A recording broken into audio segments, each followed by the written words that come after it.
어머니, 이 집에서 당장 나가세요. 어머니 짐은 이미 저 길바닥에 다 내놨으니까요.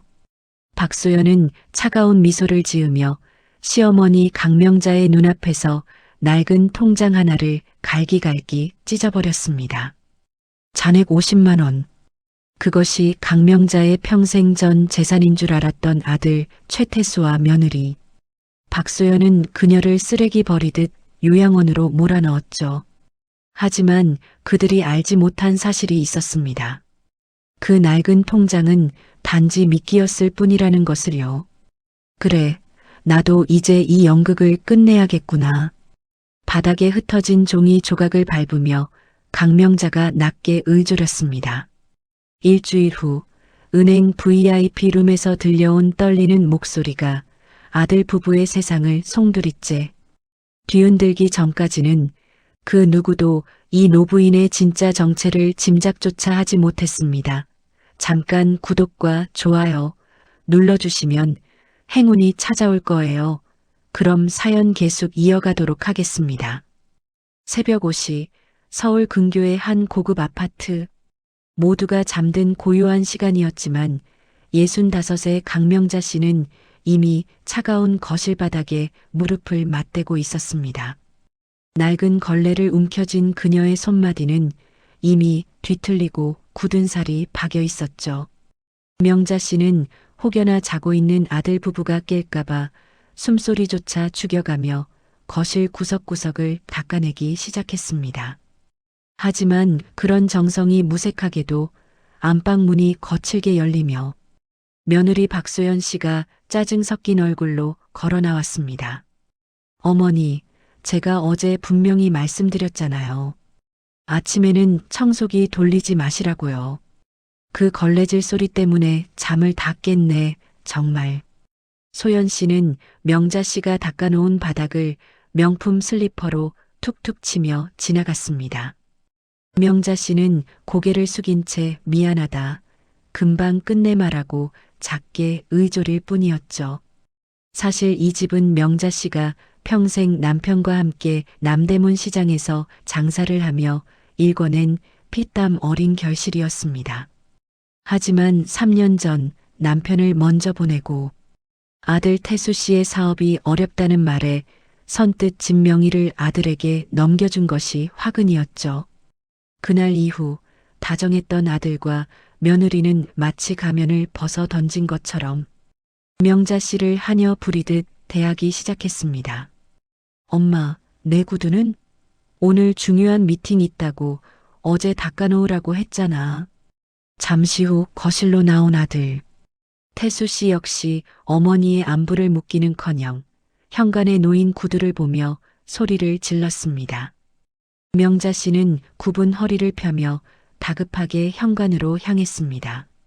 태수야, 내가 어제 무릎이 너무 아파서 잠시 깜빡했구나. 지금 당장 닦아줄게. 명자 씨의 말에 태수 씨는 혀를 차며 고개를 돌려버렸습니다. 진짜 나이 먹으면 다 짐이라더니 제대로 하는 게 하나도 없네. 아들의 입에서 나온 비수 같은 말에 명자 씨의 가슴은 무너져 내렸습니다. 태수 씨가 출근하고 난 뒤 집안의 공기는 더욱 싸늘해졌습니다. 소연 씨는 거실 소파에 다리를 꼬고 앉아 명자 씨가 차려온 밥상을 훑어보았습니다. 어머니, 고기 반찬 하나 없네요? 저 단백질 보충해야 하는 거 모르세요? 시장에서 폐지 줍는 노인네들도 이것보다는 잘 먹겠어요. 소연 씨의 모욕적인 언사는 멈출 줄 몰랐습니다. 급기야 소연 씨는 명자 씨가 잠시 빨래를 널러 베란다로 나간 사이 그녀의 좁은 방으로 몰래 들어갔습니다. 명자 씨가 소중히 간직하던 낡은 자개함 속에서 무언가를 찾기 시작한 것이죠. 어디 보자, 이 노인네가 비상금이라도 숨겨놨을 텐데. 소연 씨의 손에 걸려든 것은 낡은 종이 통장 하나였습니다.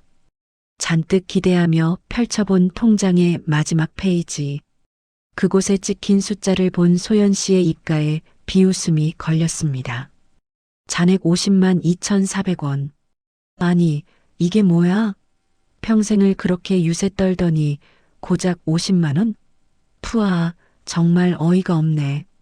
소연 씨는 통장을 침대 위로 던져버리며 밖으로 나왔습니다. 그리고는 베란다에서 들어오는 명자 씨를 매서운 눈초리로 쏘아보았죠. 어머니, 양심이 좀 있으셔야죠. 고작 50만 원밖에 없으면서 우리 집에 빌부터 사신 거예요? 그동안 우리가 어머니 먹여주고 재워준 값이 얼만데. 명자 씨는 당황하며 통장을 챙기려 했지만 소연 씨는 그녀의 어깨를 밀치며 차갑게 덧붙였습니다.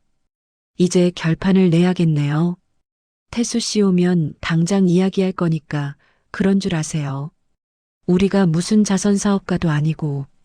명자 씨는 바닥에 떨어진 통장을 떨리는 손으로 집어들었습니다. 그녀의 눈에는 눈물이 맺혔지만 입술은 굳게 다물어져 있었습니다. 아들 부부의 잔인한 본 모습을 마주한 명자 씨의 가슴 속에서 무언가 차갑고 단단한 것이 깨어나고 있었습니다. 그것은 평생 자식을 위해 참아온 인내심이 바닥나고 마지막 남은 모성애마저 차갑게 식어가는 소리였습니다. 그날 저녁 식탁 위에는 평소보다 더 무거운 침묵이 감돌았습니다. 명자 씨는 아들 태수 씨의 눈치를 보며 조심스럽게 수저를 들었지만 태수 씨는 밥을 먹는 둥 마는 둥 하더니 갑자기 숟가락을 탁 내려놓았습니다. 그 소리에 명자 씨의 어깨가 움찔하고 떨렸죠. 태수 씨의 눈빛은 이미 어머니를 향한 존경이나 애정 따위는 찾아볼 수 없는 마치 짐스러운 물건을 바라보는 듯한 서늘함 뿐이었습니다. 엄마, 아까 소연이가 엄마 통장 봤다는데 진짜 그게 전부야? 평생 시장에서 장사해서 모은 게 고작 50만 원이냐고. 태수 씨의 질문은 날카로운 송곳처럼 명자 씨의 가슴을 후벼 팠습니다. 명자 씨는 잠시 고개를 숙였다가 아주 작은 목소리로 대답했습니다. 태수야, 내가 내 아버지 병원비 대고 내 사업 자금 보태주고 이 집까지 사주느라 남은 게 정말 그것뿐이구나. 하지만 이 솔직한 고백은 아들의 동정심을 사기에 역부족이었습니다. 오히려 태수 씨는 기가 차다는 듯 헛웃음을 터뜨렸습니다. 아니, 그럼 우리한테 얹혀 살면서 대책도 없었다는 거야? 엄마, 요즘 세상이 어떤 세상인데 50만 원이면 한 달 생활비도 안 돼. 옆에 있던 소연 씨가 기다렸다는 듯 거들고 나섰습니다. 여보, 내 말이 그 말이야. 우리가 언제까지 어머니 수발 들면서 살 순 없잖아. 우리의 학원비도 만만치 않고 집 관리비도 계속 오르는데 아무래도 어머니 환경 좋은 곳으로 모시는 게 서로를 위해 좋을 것 같아. 소연 씨가 말하는 환경 좋은 곳이 무엇을 의미하는지 명자 씨는 본능적으로 직감했습니다. 그것은 말만 화려한 사실상의 강제 퇴거이자 현대판 고려장이었죠. 일주일 뒤 명자 씨의 짐은 낡은 보따리 2개로 정리되었습니다. 아들 부부는 명자 씨를 차에 태우고 경기도 외곽에 한적하고 허름한 건물 앞으로 향했습니다. 간판에는 푸른 요양원이라는 이름이 붙어 있었지만 외벽은 페인트가 벗겨져 있었고 주변에는 악취가 감동하는 축사가 가득했습니다. 소연 씨는 코를 찌푸리며 차에서 내리지도 않은 채 창문만 살짝 내리고 말했습니다. 어머니, 여기가 공기도 맑고 노인분들도 많아서 심심하지 않으실 거예요. 저희가 특별히 50만 원짜리 저렴한 곳으로 알아본 거니까 여기서 편하게 계세요. 연락은 굳이 안 하셔도 돼요. 태수 씨는 명자 씨의 보따리를 요양원 현관에 툭 던져놓고는 서둘러 운전석에 올라탔습니다. 명자 씨가 아들의 옷소매를 잡으며 태수야, 여기서 내가 어떻게 라고 입을 뗐지만 태수 씨는 매몰차게 그 손을 뿌리쳤습니다. 엄마, 나도 살아야 할 거 아냐. 여기서 밥 잘 나오니까 투정 부리지 말고 잘 지내. 차 문이 닫히는 소리가 마치 명자 씨의 인생이 닫히는 소리처럼 들렸습니다. 먼지를 일으키며 멀어지는 아들의 차 뒷모습을 보며 명자 씨는 한참을 그 자리에 서 있었습니다. 요양원 내부는 눅눅한 곰팡이 냄새와 노인들의 신음으로 가득했습니다. 명자 씨는 배정받은 좁은 침상에 앉아 아들 부부가 버리고 간 낡은 보따리를 품에 안았습니다. 하지만 그녀의 눈에선 더 이상 눈물이 흐르지 않았습니다. 대신 명자 씨는 품속 깊은 곳에서 또 다른 통장 하나를 꺼냈습니다. 소연 씨가 발견했던 50만 원짜리 통장이 아닌 낡은 가죽 지갑 사이에 숨겨두었던 아주 깨끗한 통장이었죠. 명자 씨는 차가운 요양원 바닥에 앉아 혼잣말을 중얼거렸습니다. 태수야, 내가 내 마지막 시험 통과를 결국 못했구나. 내가 버린 건 내가 아니라 내 인생 전체가 될 거다. 그녀의 눈빛은 더 이상 힘없는 노인의 것이 아니었습니다. 모든 것을 잃은 자만이 가질 수 있는 서늘한 복수의 앙광이 그 눈동자 속에서 소리 없이 타오르기 시작했습니다. 명자 씨는 요양원 복도 끝에 있는 공중전화로 향했습니다. 그리고 어딘가로 전화를 걸어 짧게 한마디를 남겼습니다. 김 변호사, 이제 시작하세나. 내 명의로 된 모든 것들을 움직일 때가 됐어. 명자 씨를 요양원에 버린 지 일주일, 집안은 평온을 되찾은 듯 보였습니다. 소연 씨는 드디어 꼴 보기 싫던 시어머니의 방을 자신의 개인 드레스룸으로 개조하기 위해 인테리어 업자를 불렀죠. 방 안의 낡은 가구들을 밖으로 빼내던 중 소연 씨는 붙박이장 깊숙한 틈새에 끼어 있던 금빛 봉투 하나를 발견했습니다. 처음에는 그저 버려진 쓰레기인 줄 알았지만 봉투 겉면에 적힌 VVIP 전용이라는 문구가 그녀의 시선을 단숨에 사로잡았습니다. 이 노인네가 죽을 때가 되니 노망이 났나, 이런 걸 다 간직하고 있게. 소연 씨는 코방귀를 뀌며 봉투를 열었습니다. 그 안에는 평범한 예금 통장이 아닌 번쩍이는 검은색 마그네틱 카드가 들어 있었죠. 호기심을 참지 못한 소연 씨는 다음 날 아침 일찍 집 근처 대형은행 본점을 찾았습니다. 명자 씨의 신분증을 몰래 챙겨온 그녀는 대기 번호표를 뽑고 순서를 기다렸습니다. 마침내 차례가 되어 창구 직원에게 카드를 내밀자 직원의 얼굴색이 순식간에 변했습니다. 직원은 당황한 기색으로 옆자리 대리에게 귓속말을 하더니 급기야 지점장까지 달려나와 소연 씨를 VIP 응접실로 안내했습니다. 고객님, 이 계좌의 소유주인 강명자 여사님과는 어떤 관계이신가요? 지점장의 극도로 정중한 태도에 소연 씨는 어깨에 힘을 주며 대답했습니다. 제가 며느리예요. 어머니가 거동이 불편하셔서 대신 잔액 확인 좀 하러 왔거든요. 지점장은 안경을 고쳤으며 컴퓨터 화면을 소연 씨 쪽으로 살짝 돌려주었습니다. 여사님 계좌는 저희 은행에서도 손꼽히는 초고액 자산가 관리 대상입니다. 여기 보시면 지난달 상가 건물 3채를 매각하신 대금이 입금되어 현재 총잔액은 817억 4천만 원입니다. 소연 씨의 심장이 그대로 멈추는 것 같았습니다. 네, 800억이요? 아까 그 통장에는 50만 원밖에 없었는데요. 지점장은 인자하게 웃으며 설명을 덧붙였습니다. 아, 그건 여사님이 평소 시장 상인분들과 거래하실 때 쓰시는 용돈 계좌고요. 이 계좌가 여사님의 진짜 메인 계좌입니다. 부동산 자산까지 합치면 아마 1,000억 원은 가뿐히 넘으실 겁니다. 소연 씨는 머리를 해머로 엇맞은 듯 멍해졌습니다. 800억. 평생 만져보지도 못할, 아니 상상조차 할 수 없는 거액이 시어머니의 손에 있었던 것입니다.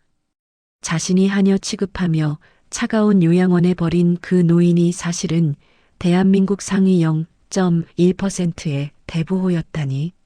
소연 씨는 떨리는 손으로 휴대폰을 꺼내 남편 태수 씨에게 전화를 걸었습니다.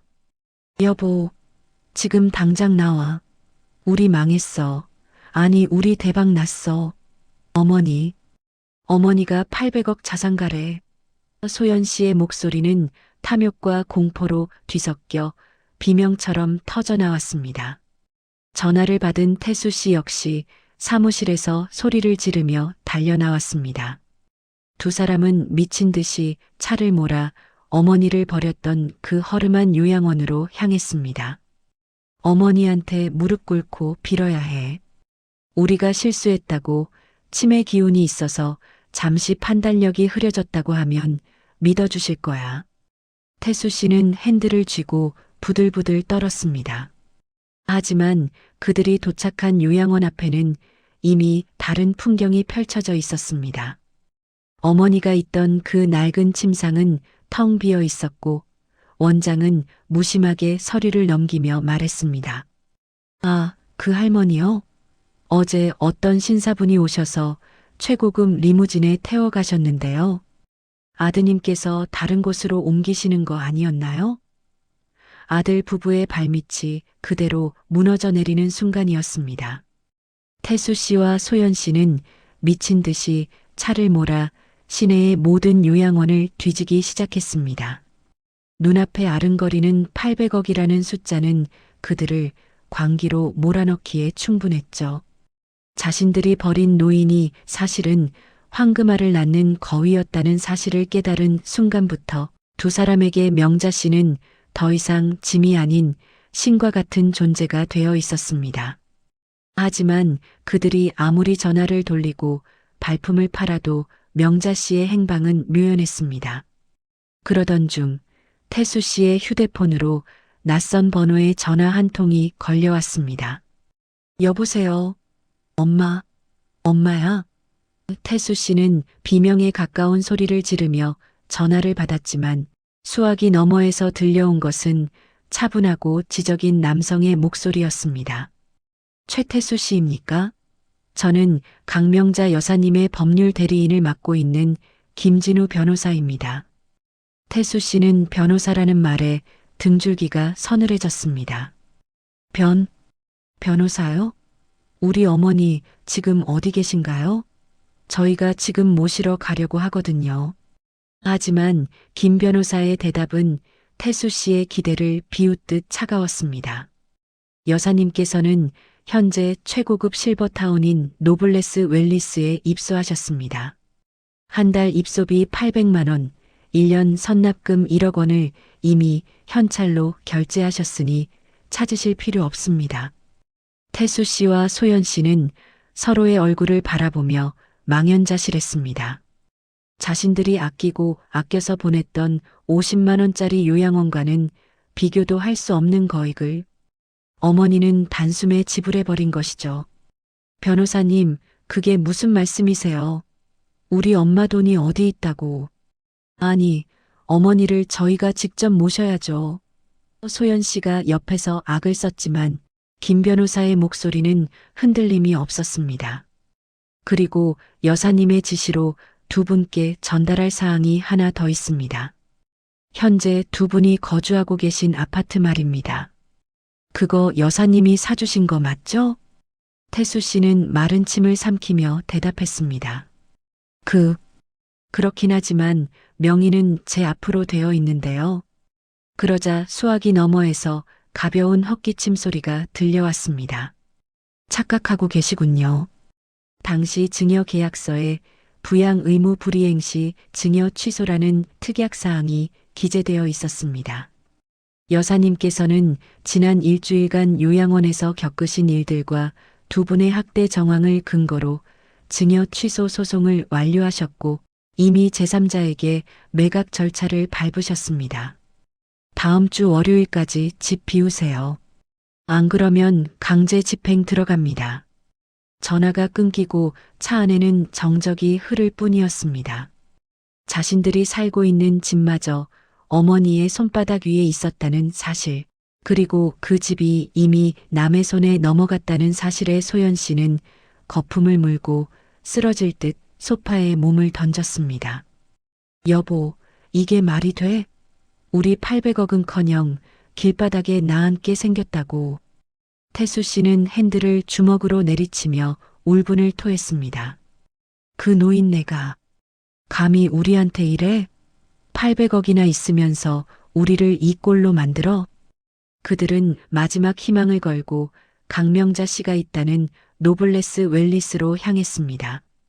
하지만 그곳의 경비원들은 태수 씨 부부의 출입을 철저히 통제했습니다. 저 멀리 통유리 너머로 보이는 라운지에서 명자 씨는 우아한 실크 원피스를 입고 고급 티타임을 즐기고 있었습니다. 그녀의 곁에는 유명 호텔 출신의 전담 요리사와 전문 간병인이 그림자처럼 붙어 시중을 들고 있었죠.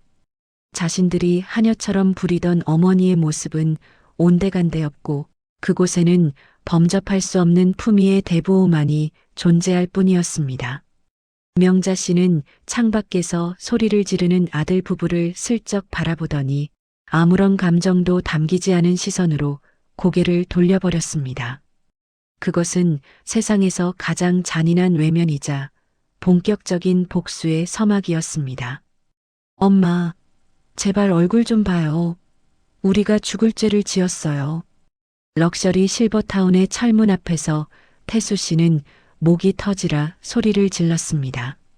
정장 차림의 경비원들이 그들을 저지했지만 800억이라는 숫자에 눈이 먼 그들에게는 아무것도 보이지 않았죠. 소연 씨 역시 바닥에 주저앉아 통곡하는 신용을 하며 지나가는 사람들의 시선을 끌려 애썼습니다. 그렇게 1시간쯤 소란을 피웠을까요? 굳게 닫혀있던 유리문이 열리고 명자 씨 대신 김 변호사가 서류 가방을 든 채 그들 앞에 나타났습니다. 김 변호사는 무표정한 얼굴로 태수 씨 부부에게 태블릿 PC 하나를 내밀었습니다. 여사님께서는 두 분을 직접 대면하고 싶지 않다고 하십니다. 대신 이 영상을 보라고 하시는군요. 태수 씨와 소연 씨는 홀린 듯 화면 속 재생 버튼을 눌렀습니다. 그 안에서 흘러나온 것은 다름 아닌 지난 6개월간 집안의 풍경이었습니다. 명자 씨가 거실 구석에 몰래 설치해 두었던 초소형 카메라와 녹음기에 기록된 아들 부부의 잔인한 민낯이었죠. 영상 속에서 소연 씨는 명자 씨에게 걸레를 던지며 빨리 안 닦아? 밥값은 해야지. 라고 소리를 지르고 있었고 태수 씨는 엄마 죽을 때 돈 싸 짊어지고 갈 거야? 왜 이렇게 징글징글하게 오래 살아? 라며 입에 담지 못할 막말을 퍼붓고 있었습니다. 자신들의 추악한 모습이 고스란히 담긴 영상을 보며 두 사람의 얼굴은 순식간에 흙빛으로 변했습니다. 태수 씨는 떨리는 목소리로 변호사를 바라보았습니다. 이게 다 뭡니까? 설마 이걸로 뭘 하려는 건 아니죠? 김 변호사는 차갑게 미소 지으며 안경을 고쳐 썼습니다. 여사님께서는 이미 6개월치 학대 증거와 폭언 녹취록을 경찰에 제출하셨습니다. 노인복지법 위반 및 존속 학대 혐의로 곧 소환 조사가 시작될 겁니다. 아드님 그리고 며느님, 여사님은 두 분에게 기회를 주셨던 겁니다. 그 50만 원짜리 통장은 마지막 테스트였죠.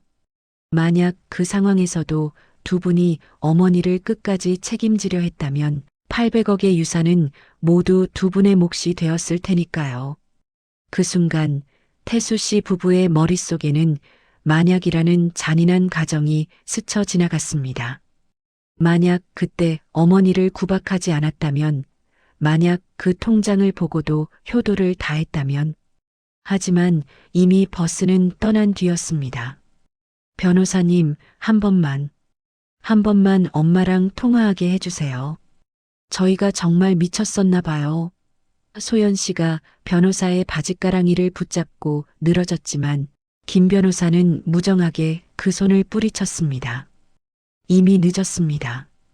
여사님은 두 분을 자식으로 생각하지 않기로 하셨습니다. 아, 그리고 한 가지 더 말씀드리죠. 집 비우라는 통보 기억하시죠? 방금 전 확인해 보니 매수자가 법원에 강제 집행 신청을 완료했더군요. 아마 지금쯤 집 현관문에 압류 딱지가 붙어 있을 겁니다. 이제 두 분이 갈 곳은 경찰서와 월세방뿐입니다.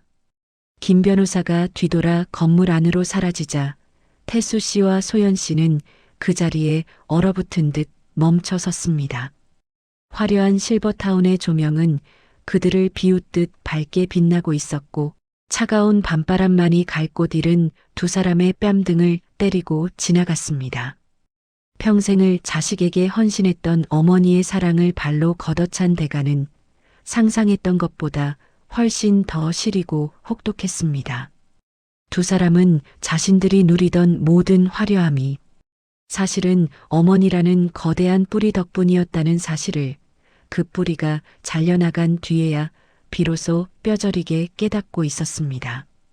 일주일이라는 시간은 누군가에게는 새로운 시작을 준비하는 짧은 찰나겠지만 태수 씨 부부에게는 지옥으로 가는 급행열차에 올라탄 것과 같았습니다.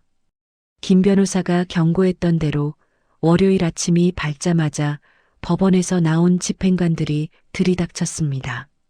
태수 씨가 이게 무슨 짓이냐며 문을 가로막았지만 이미 법적 절차를 완벽히 마친 집행관들에게 그런 저항은 아무런 의미가 없었죠. 그들이 애지중지하던 수입 소파, 대형 TV, 소연 씨의 명품 가방들이 담긴 상자들이 하나둘 거실 밖으로 실려나갔습니다. 이웃들은 복도로 나와 웅성거리며 이 광경을 지켜보았습니다. 어제까지만 해도 부러움의 대상이었던 성공한 사업가 부부가 하루아침에 길바닥으로 쫓겨나는 모습은 사람들에게 더할 나위 없는 구경거리였죠. 소연 씨는 얼굴을 가린 채 소리쳤습니다.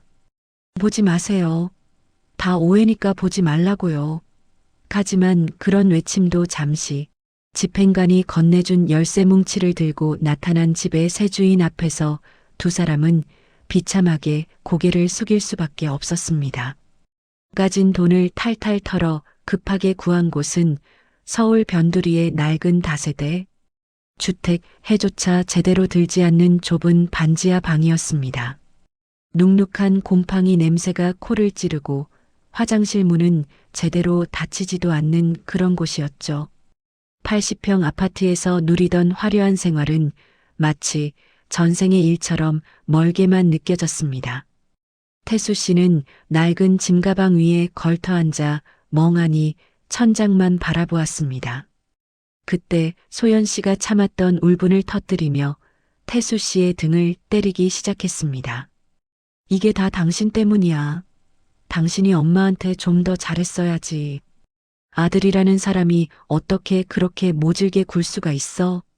태수 씨는 기가 차다는 듯 소연 씨의 손을 거칠게 뿌리쳤습니다. 뭐, 나 때문이라고? 어머니 방 뒤져서 통장 찾아내고 요양원 보내자고 먼저 입을 뗀 건 당신이잖아. 50만 원밖에 없다고 사람 취급도 안 하더니 이제 와서 누구 탓을 해? 두 사람의 비명 같은 고함이 좁은 방 안을 가득 채웠습니다. 어제까지만 해도 어머니를 구박하며 한패가 되었던 그들이 이제는 서로를 잡아먹을 듯이 으르렁거리는 꼴이라니. 참으로 비극적이고도 우스운 광경이었죠. 싸움은 끝이 날 줄 몰랐습니다. 소연 씨는 좁은 방 한구석에 놓인 라면 박스를 발로 차며 소리를 질렀습니다. 나 이런 데서 못 살아. 당신 엄마 찾아가서 빌든 말든 어떻게든 해봐. 800억이라며. 그 돈 조금만 나눠줘도 우리 평생 떵떵거리고 살 텐데 그 영감 같은 변호사 말 한마디에 포기해? 태수 씨는 머리를 쥐어뜯으며 대답했습니다. 나라고 안 가본 줄 알아? 실버타운 근처에도 못 가게 막아놨단 말이야. 그리고 이미 경찰서에서 연락 왔어. 내일 조사받으러 나오래.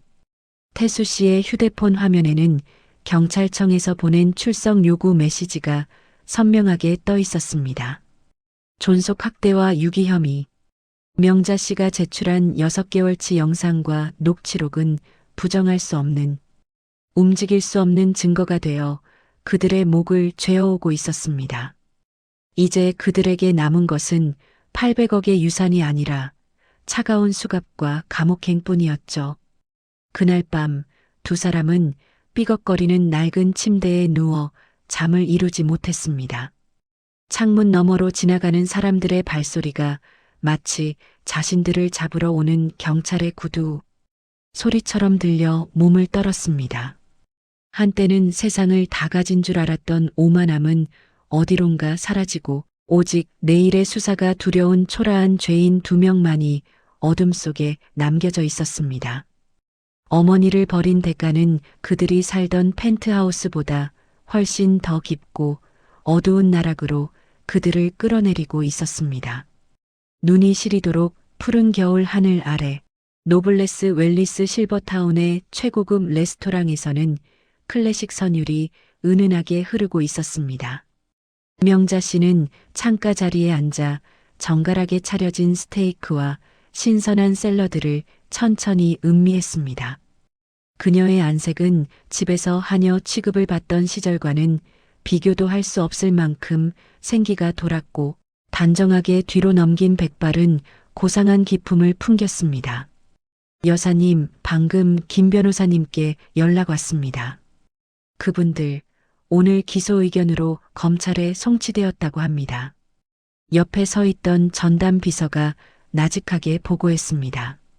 명자 씨는 포크를 내려놓고 잠시 창밖의 평화로운 정원을 바라보았습니다. 한 달 전만 해도 아들과 며느리의 비참한 소식을 들으면 가슴이 무너질 줄 알았는데 막상 그 순간이 오니 마음은 호수처럼 고요하기만 했습니다. 명자 씨는 냅킨으로 입가를 가볍게 닦으며 대답했습니다. 그래, 뿌린 대로 거두는 법이지. 내가 준 기회를 발로 차버린 건 그 아이들이니 이제 각자의 몫을 감당하며 살아야지. 그 시각 서초동 검찰청 앞에서 태수 씨와 소연 씨는 수척해진 몰골로 조사실을 나오고 있었습니다. 한 달 전에 화려했던 모습은 간데없고 입고 있는 옷은 구겨질 대로 구겨져 있었죠. 태수 씨는 멍한 눈으로 하늘을 올려다보았습니다. 800억이라는 환상에 눈이 멀어 어머니를 버렸던 대가는 가혹했습니다. 집은 이미 남의 손에 넘어갔고 학대 전가자가 될 위기에 처한 태수 씨를 도와줄 친구나 동료는 아무도 없었습니다. 소연 씨는 옆에서 끊임없이 눈물을 훔치며 중얼거렸습니다. 통장, 그 통장 끝까지 확인해 볼 걸. 50만 원이 아니라고 말해줬으면 내가 그렇게 안 했을 텐데. 소연 씨는 여전히 본질을 깨닫지 못하고 있었습니다. 명자 씨가 원했던 것은 돈이 아니라 돈이 없어도 자신을 품어줄 자식의 따뜻한 진심이었다는 사실을 말이죠. 두 사람은 편의점 앞에 앉아 컵라면 하나를 나눠 먹으며 서로를 원망 섞인 눈초리로 쳐다보았습니다. 800억 자산가의 자식에서 하루아침에 정가자 신세의 빈털터리로 추락한 그들에게 남은 것은 서로에 대한 지독한 혐오와 평생 지워지지 않을 죄책감뿐이었습니다. 다시 실버타운의 라운지. 명자 씨는 식사를 마치고 오랜 친구들과 함께 차를 마시며 담소를 나누고 있었습니다. 명자 씨, 이번에 기부한 장학금이 벌써 30명의 학생에게 전달됐다면서? 정말 대단해. 친구의 칭찬에 명자 씨는 그저 인자하게 웃어 보였습니다. 돈이라는 게 참 묘해. 자식한테 독이 될 수도 있고 남한테는 약이 될 수도 있으니까. 있을 때 잘 써야지. 나 죽으면 다 부질없는 것들 아니겠나? 명자 씨는 가방에서 낡은 통장 하나를 꺼냈습니다. 잔액 50만 원이 찍힌, 며느리가 비웃으며 던졌던 바로 그 통장이었습니다. 그녀는 그 통장을 물끄러미 바라보다가 가위로 천천히 반을 잘라냈습니다. 미련도 아픔도 이제는 다 끊어냈다는 선언과도 같았죠. 사람을 돈으로만 보고 함부로 대하는 사람들에겐 그 대가가 반드시 돌아오는 법이야. 명자 씨의 나레이션이 흐르며 영상은 화려한 실버타운에서 미소 짓는 그녀의 모습과 어두운 단칸방에서 절규하는 아들 부부의 모습을 대비시키며 서서히 막을 내립니다.